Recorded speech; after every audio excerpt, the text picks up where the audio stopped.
Mga kaibigan, mga kababayan, magandang araw po ng Huwebes, October 3, 2024. Meron po tayong update sa lagay ng ating panahon.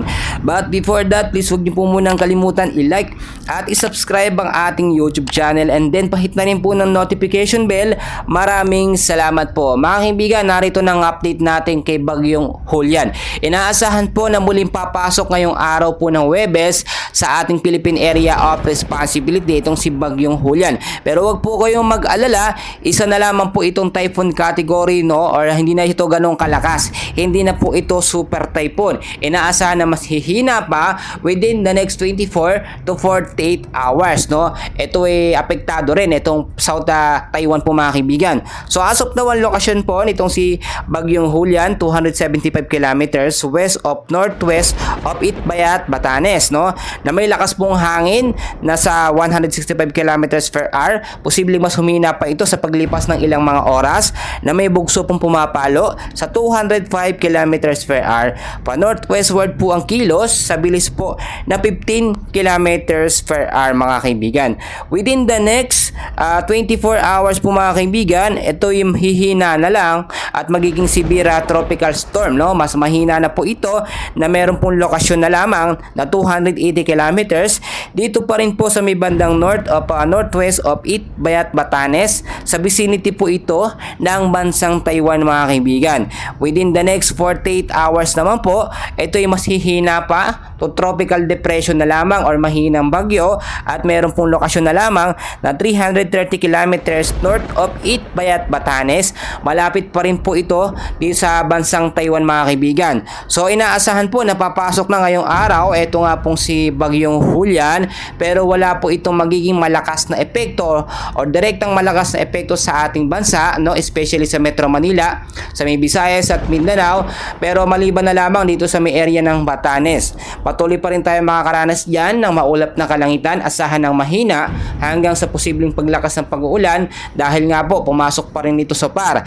Nakataas pa rin diyan sa lugar nga po ng Batanes ang storm wind signal number 1 dito po sa Batanes, Babuyan Island, northern at western portion po ng Ilocos Norte. Yung hangin po ng signal number 1 mahina lang naman, nasa 43 to 63 kilometers per hour. So hindi tayo dapat mag-alala. Pero syempre dahil meron pa rin banta ng bagyo at hindi pa nakakalabas o nakakalayo ng ating bansa, maging handa at maging alerto na lamang po tayo mga kaibigan para na rin po yan sa ating safety. So forecast weather condition natin ngayong araw din po dahil pa rin po kay Bagyong Julian, no, ang ilang bahagi po ng Ilocos Region, Cordillera Administrative Region at the rest po ng Cagayan Valley, kasama na po ang Central Luzon. Asahan po ang maulap na kalangitan pagdating po sa hapon at may posibleng mahina hanggang sa paglakas ng pag-ulan pagdating naman po sa gabi dahil po dito sa banta ni Typhoon Julian na humihina naman na, no, sa paglipas po ng mga oras.